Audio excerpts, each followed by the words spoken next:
welcome to Sousa Farm. Today we gotta go find out what's going on with our electric fence. So this is our fencer. It's a pretty expensive one, but because we have the bees and um, and the cattle, and we have a lot of electric fence around the farm, so we need to have a really good electric fencer. So this one puts out 11,100 volts, amps, whatever. So this is pretty strong. So normally it has the lights here, and this should be flashing all the way up to the green. That means you're getting a pretty good juice. So when you get electric fence and it's flashing low, that means you have a short somewhere. So what you gotta do is we basically have to walk the whole fence line and find out where the short is at and fix it, obviously, because I was working the bees yesterday and I touched the wire a couple times and I think it's up. So we gotta figure out what's going on before we get a bed in here and destroys my whole bee apiary. That's what I'm worried more about than anything else. Because the pigs won't get out, they're already trained to the wire, so they never touch it. And the cows are trained to wire, so they don't touch it. So it's just the bees. I need to make sure this is working pretty good. So we gotta leave it on. We gotta get it tested, and then we gotta walk the fence line and figure out what the hell's going on. So let's get to it. Okay, so the fence set comes out of there, goes up, goes all the way across and behind the barn, and then it gets into the pig fence on the other side, and goes all behind the cover, all the way around, all the way to the back of the property at the corner. So that will be one live wire, and then there's another one who comes in the ground, is buried there. Well, you can see it right there. That would be our ground, which is grounded right here, and it has two metal rods. I can see them now. Well, there you go. There's one there, and should be another one. The other one is by the barn, so there's one there and one here. And then the other one goes down, is buried, so you can see it, and comes up over there where the bees are.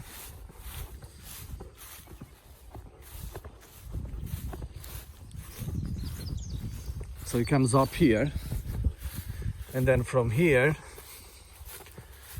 goes this way up the pole and goes all the way down this grape area, and then it comes down, goes under the culvert, comes up here, and from here it goes to the bees, and then behind the bees all the way to the corner of the property to the other side. So basically have two live wires coming out of the fence. So one goes this way and the other one goes behind the barn and all around the property to the back corner. So what we got to do is we got to test this one, see how many bolts we're getting, and then we got to go test the other one just after the barn. So we want to make sure that you don't have a short in the wires coming out of the barn. If we have the same thing, then we know, let's say I measure here and I have 10,000 bolts. I measure the other side, I have 10,000 bolts. I know that I'm good. So what I'll do after is I gotta walk the fence line and figure out who the short is.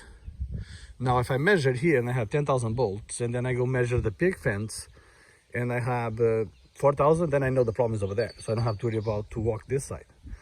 So that's what we're gonna do. We just gotta get toward El Cheapo fence. I don't use expensive stuff anyway, and all this does is you put this little rod into the ground. So shove this in the ground, and then you just hook that thing into the fence. So, and that will show you. So what we gotta do, I'm doing this one hand. Okay, so what you gotta do is you gotta shove this in the ground, plug this in the fence, and then normally you have to go like that to make it darker because it's just a little flashlight. And we gotta see what number are we getting. So we're gonna put it in there and in the ground. So we're getting 8,000 volts. So we have 8,000 volts in there. So what I'm gonna do now is I'm going to test this guy over here.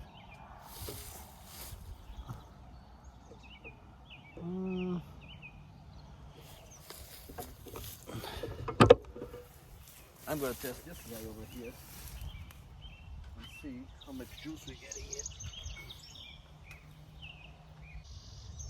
Only 8,000. That's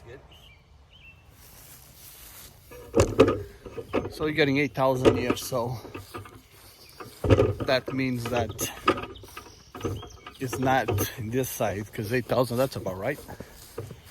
That means we're losing some because there's a short somewhere. So if we're getting 8,000 in there, we'll go and check in the other side where the pigs are and see how much we are getting in there.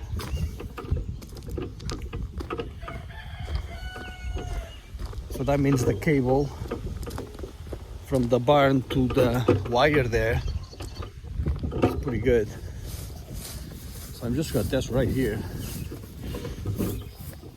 where the pigs are and see how much we are getting here.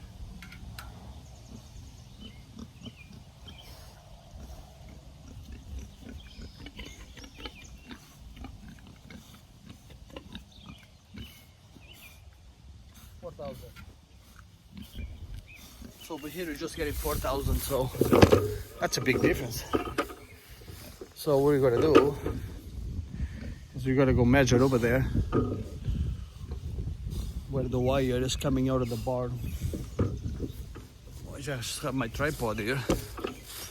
The pigs come and say hi. All of a second I go inside of the pigs door because, hey, get out. Come on, Pablo. Hey, get out. So we're gonna test this one here. Actually, I'm gonna test the main line. I need that pig fence to be a lot higher than that. Because if they figure out that there's not a good zap, they'll probably start trying to get out. And that's gonna be a problem. So, it could be some of the vegetation, because the vegetation is touching it pretty good.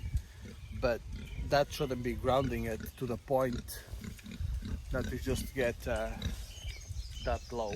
It has to be a short somewhere. So this one, let's see here again, 4,000.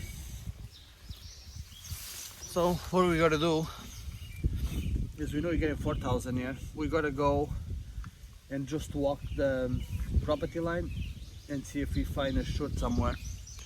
So I'll walk the whole line, see if I see any metal to metal contact, because that's what it would be. And see if it's, because the pigs dig and they may have put dirt against the wire, that will ground it pretty good too. So we'll go see if we find anything like that. Because I'm going to disconnect the pig fence and I'm going to take a reading in the wire to see if that would be the pig fence problem or if it's something else. We're just going to disconnect it here without getting shocked, because this is not a small job when you get shocked by this fence. And we're going to measure it again without pigs being connected to it. No, it makes no difference at all. I'm getting exactly the same reading. So I know it's not the pig fence. I'm getting exactly the same reading, 6,000, and I'm just gonna have to walk the whole fence line and see if I find it. That's just the way it's gonna be. So I know it's not on that side, it's on this side. So I'm gonna leave this one disconnected actually. So I'll go and walk. So what I'm doing as I walk, I'm walking the fence line, is I listen, because normally when you have a short to metal, you will hear a clicking sound. So you'll hear click, click. So I'm looking, check all my isolators. Obviously, the bottom wire, the grass is grounding it a little bit. So I may come around with the whippersnapper and cut all that off to bring the bolts off if I don't find anything. If I find something and I can bring it up, then we'll be fine. So I'll just keep looking. So cows are looking at me, and I've been pulling the wire up, and there we go. That torque cover right there. So probably a deer ran through it and broke the damn insulator. So what I'm gonna do is, I don't hear any click sound, so I'm just gonna put it there, and obviously I'm gonna come back and bring a new insulator, but I'm sure there's more broken. So we just gotta, there's another one broken down there. So that's the deer. The deer came through and they just broke the isolators. It happens all the time. And there is another one broken. Just gotta, there we go. Now we're getting spark. So what I'm gonna do is I'm gonna hook it this way. Okay, get back here.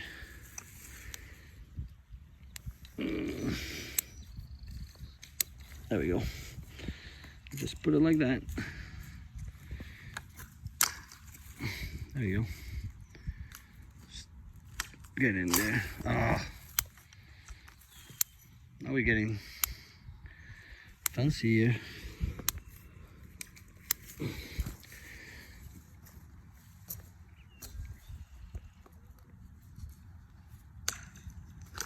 There you go. I'm just gonna leave it like that for now. Turn it around and bring it up right there. There we go. I'll bring a new insulator. I just wanna go and check the other ones. There's another one broken on there. So that's what it is. So the deer will come through and they'll bring that wire. Those isolators, they're pretty good, but they broke a bunch of them. There's another broken one. Yeah.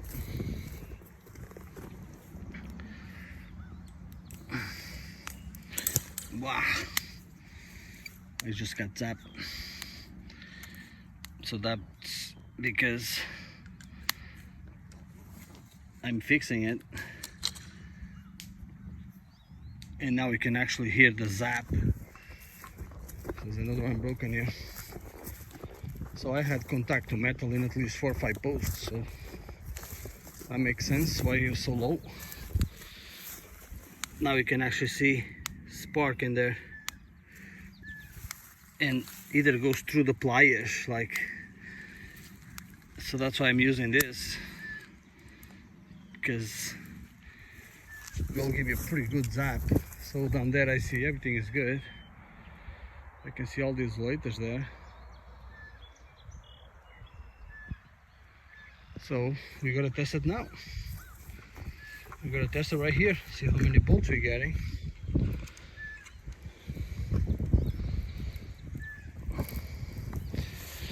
Plug it in the ground, hook it to the top wire.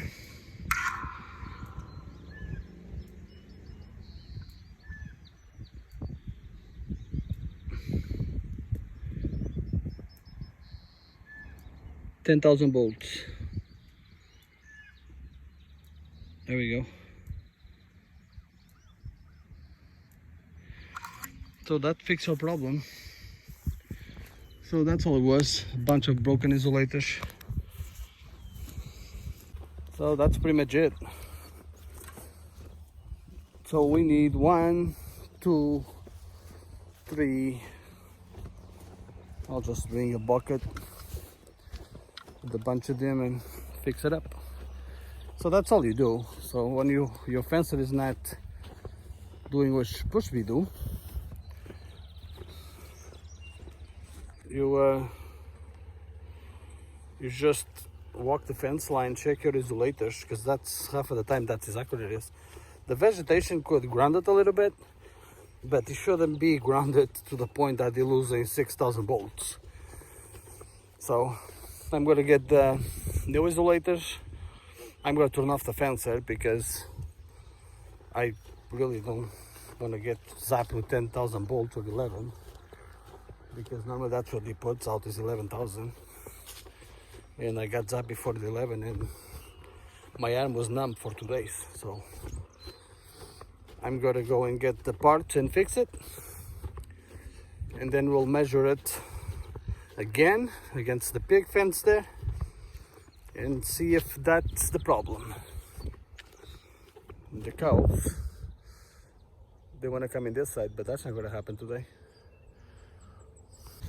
What the hell are you doing there? Look, what is he doing there? You're not supposed to be here. What the hell? You get out of the pond? How the hell did you get out of the pond? Come on, man. You're supposed to be in the pond. Not in the dirt. That's a wood decoy. And he's always trying to get out of the pond. Oh, and there goes your buddy. I think we spooked up. So we get a lot of ducks in this pond. You get back in there. That's our duck. And the other one too. So the fence is good there. So the fence goes right across the pond. Should have gone around, but I just decided to go across like that. So I'm gonna go get the stuff and fix it.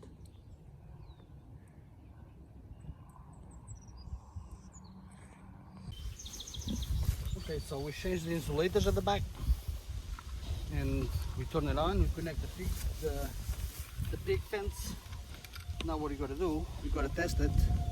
So we are getting 4,000 volts in here. You gotta test it here. See how many volts we are getting. See if that was just a problem. And we're getting 10,000 volts. So that did it. That's all there was. Couple broken insulators at the back. 10,000 volts. Okay. So I'm gonna go and test the other side too, just make sure it was not broken the other side either. And don't touch the wire, it's pretty hot now, guys. And we'll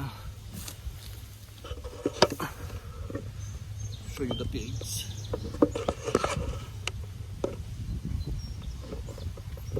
The 3 little pigs. That's all they do all day. And it was raining yesterday, rained all day, so they're all dirty now. So let's go test the other side and make sure that everything is good.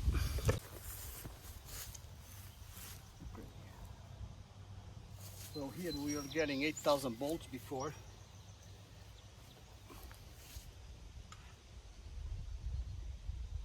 $10,000 volts. There you go. So before it was 8,000, because what happens is, because the fencer is losing juice, you will actually affect the other side, and this one is connected straight to the fencer because it's just losing power.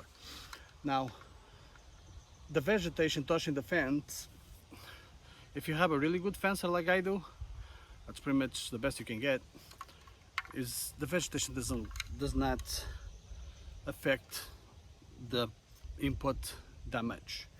You know, if you have like, you know, if it's a rainy day, you will, because the vegetation is wet, so we'll ground it a little bit. But other than that, if it's a sunny day, actually what happens with mine, because it's always at 11,000, I keep it pretty high, is it will actually kill most of the vegetation that it touches. So it'll burn off the leaf, so then will be no grounding. So I don't worry too much about vegetation, at least for now. And then if you know, like when it gets into the early spring, then I'll worry a little bit, because the grass will grow, and that's when the bed is around, more spring than anything else. And I'll actually go and take some of the things, and I'll do it every year before I turn on the fence. I do go around and cut all the big stuff off around the fence line to make sure it's, you know, I get it as hot as I can. But now if you buy a weaker fencer, you know, like the 4,000, 5,000 input, then I mean output, then yeah, you want to worry about vegetation, because the vegetation will take, in my opinion, out of mine. If it's really wet, it will probably take 2,000 volts out of it. But either I'm 11,000, if I lose 2, I'm at 9. That's still pretty good. So anyway, so that's our troubles there with the electric fence, so we fixed that. And the plastic things, the yellow T-post things, they work pretty good. I have no complaints about, those ones snap, but that's obviously was something run right through the fence, and that will happen. I better that happen than put something better and then actually snap the wire, because that's a lot more work. So I don't really mind change 1 or 2 once in a while. There's the first 4 I changed down there since I built the fence, so and they're really cheap, right? About $1 a piece. So anyways, I want to, before I log out here, I want to thank all the people who subscribed in the last week. We got almost double the subscribers, so that was nice. And we're trying to put as many videos as we can, although a lot of times I can't video because I just don't have the time. But anyways, thank you for subscribing, all the people who subscribe. And if you guys have any questions or any advice about the fence, I'll be willing to take it. You're always learning in this business. So anyways, thank you for watching. Don't forget to subscribe. Until next time.